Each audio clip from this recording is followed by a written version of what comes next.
Nevertheless, as a semiotician obsessed with the laws of signification, I started wondering about the reasons for the success of the Decalogue. Some of them could be easily accounted for with reference to traditional marketing semiotics. First, my Decalogue went moderately viral because it parasitized the rhetorical form of a previous tremendously viral text that you all know. Second, the semiotic Decalogue was short, easy to read, and relatively witty. Roundtables about how to become something usually generate boring sermons on what one should or should not do. People were therefore refreshed by the unexpected parody. Third, the Decalogue took peremptory stances on some controversial issues in semiotics, such as its status among the humanities and the hard sciences. It therefore spurred debate. And fourth, the semiotic amendments fulfilled a need. Despite the publication of handbooks and the offering of courses around the world, many anxiously feel that becoming a semiotician is still something as exoteric as achieving liberation from karma. Nevertheless, I was not completely satisfied with these reasons. Taking a more general perspective on the phenomenon, I started inquiring about what marketing experts define buzz. Buzz is the contagious excitement that precedes and accompanies the launch of a new product. People start talking about it, sharing information, opinions, and enthusiasm even before the new product is available on the basis of hearsay that provides only fragmentary knowledge of what the novelty is about. Marketing experts have found that controlling buzz through techniques that are meant to initiate, promote, and monitor it can substantially enhance the commercialization of a product. 2.0, 3.0, 4.0, N.0 communication, which is reintroducing a sort of secondary orality in mass communication, offers new opportunities to control what before seemed random. Research and literature on buzz is therefore growing, with several articles and even a book being written specifically on the subject. Semiotics, I believe, can give a fundamental contribution to the study of this phenomenon. First, in understanding the causes of it. Why do people give and take pleasure in sharing excitement about a new product they have consumed or about to consume? Second, in analyzing the forms of signification and communication through which buzz takes place. Third, and fundamentally, in pinpointing the mysterious dynamics of influence. Why does buzz come about in certain circumstances while in other contexts does not arise? And can this process be fostered, supervised, and controlled through hard-etched semiotic techniques? But vice versa, the study of commercial buzz can be crucial for theoretical semiotics as well, and I am, to a large extent, a theoretical semiotician. Privileging the textual frame and the synchronic approach, semiotics, above all the structural trend, has cultivated an idea of meaning as something emerging from a comprehensive pattern, offering its unabridged fullness to the perception and interpretation of the receiver. This idea, though, based on the stereotypical scenario of the 20th century reading of a book, corresponds less and less to the way in which consumers of text assess meaning in their everyday life. Think about a classical object of buzz marketing, a book. Well before they hold the volume in their hands, the readers have absorbed glimpses of its narrative, context, and meaning from websites, blogs, social networks, conversation with friends. They've actually started talking about the new book well before they acquire it, sometimes as if they had read it, a technique that most students master very well.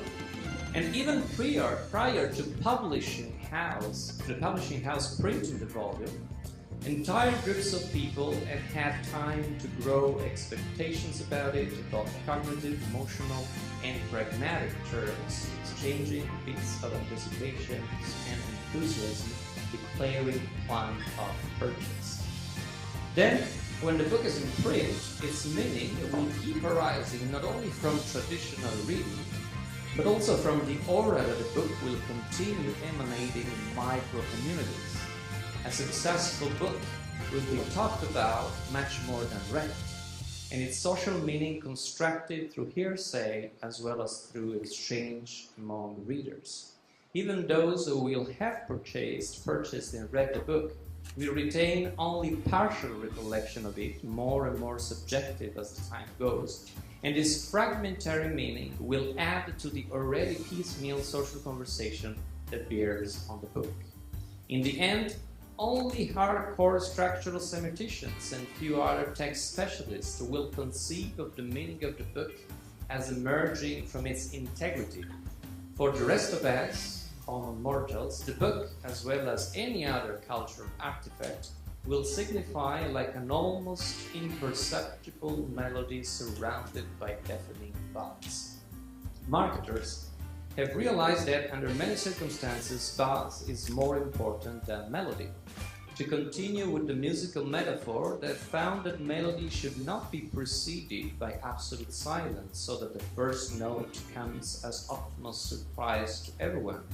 Instead, increasing buzz should pave the way for the most musical piece, starting with a timid humming, a few privileged forerunners murmur before the product is out, thickening as the date of release approaches, exploding in thunderous drone once the product is available, and not subsiding at all after consumers buy it, but rather accompanying its entire commercial existence.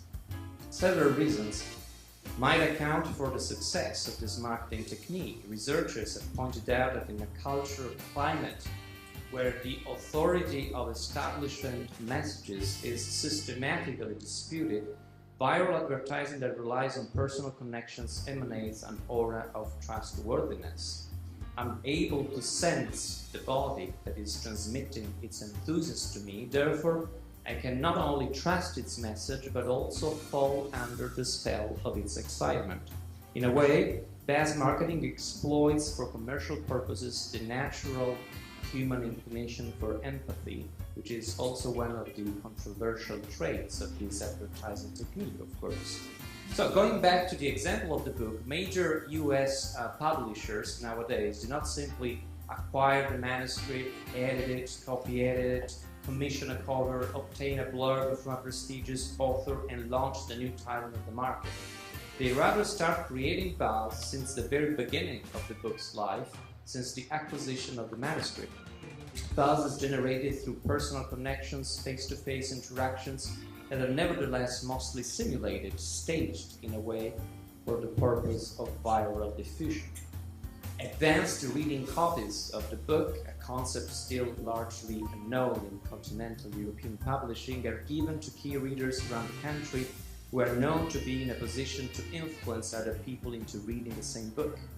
However, it is increasingly the case that particularly influential advanced readers, such as owners of distribution chains, indie bookshops, or managers of large reading clubs, are not simply mailed the forthcoming book.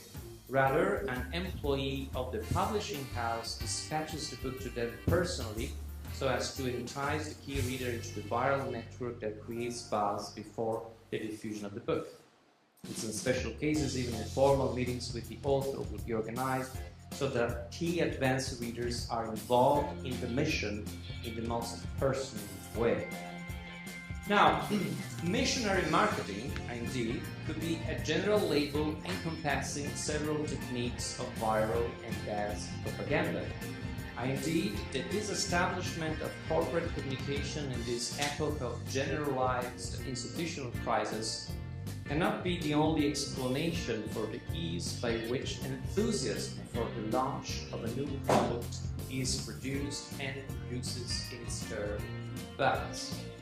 A fundamental motivation for the efficacy of buzz is that we are witnessing in this first quarter of the new millennium not only the emergence of prosumerism, more and more active participation of consumers in the shaping and choice of their elected products, but also in what could be called, with the neologism, provertising, a tendency in which consumers want to have say and an emotional rewarding also in the advertisement and diffusion of the product.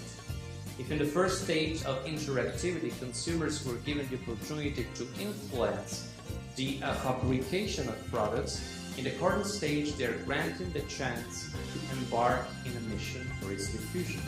This passage can be effectively accounted for in narrative remeshing terms.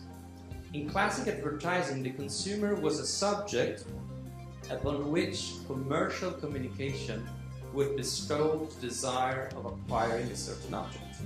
In the prosumeristic advertising, the consumer was somehow invited to participate in the process that shapes the product as an object of value.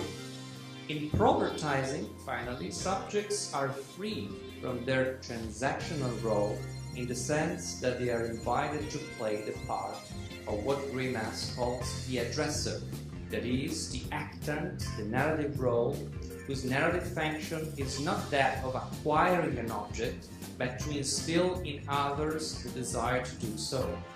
It's vicarious acquiring value. Anthropological motivations for which this mechanism works virally are manifold, but some of them deserve special consideration. First, provertisers do not acquire value only by coming into possession of an object in a classical pattern of consumption. Instead, buzz victims find their identity by creating other subjects, that is, by showing other subjects where value is and by inducing them to acquire it. Narrative semiotics has traditionally focused on the subject and its passions, but has neglected the addresser, this agency, this mysterious agency that seems to stay out of the narrative frame and that nevertheless is fundamental for its constitution. Creating desire according to our own desire means bringing into being a relation of power between the buzz enhancer and the buzz receiver, in a chain that is potentially endless and turns around the inexhaustible resource of personal enthusiasm. Depending on its context of application, the semiotic perspective on buzz can be paradoxically double. On the one hand, no discipline better than the science of signification can develop models for the creation, enhancement, maintaining, and monitoring of buzz. This entails abstract narrative models, such as the one exposed before, as well as micro-analysis with a more specific focus. Given a certain product, what is its ideal buzz community? What actions can be taken so that buzz is created before the launch of the product? Using what channels and forms of old and new orality? How to synchronize the rhythm of buzz with the biography of the product so that its melody is enhanced by the continuous drone preceding and surrounding it. Most importantly, how to make sure that buzz generates the narrative circle of influence described before. Semiotics, tapping into all the branches and hybridization of discipline, can answer these questions more convincingly than any other science. On the other hand, in its pedagogic version, semiotics cannot give up the critical stand, wondering about pluses and minuses of the cultures of buzz. Communities that rediscover the pleasure and value of personal communication, of empathically sharing inclinations and enthusiasm, must certainly be saluted with hopefulness in an epoch where all intimacy seemed lost to the pervasiveness of mediation and simulation. At the same time, as commercialization appropriates and standardizes the new ways of tribal signification, one may wonder whether buzz is nothing but a new trap, one in which consumers are left with the empty enthusiasm for an object which does not exist yet, as they were left before in classical consumerism with the empty object for which enthusiasm did not exist anymore. Semioticians will better occupy the two positions, that of the marketer and that of the skeptical observer, so as to play both roles more effectively.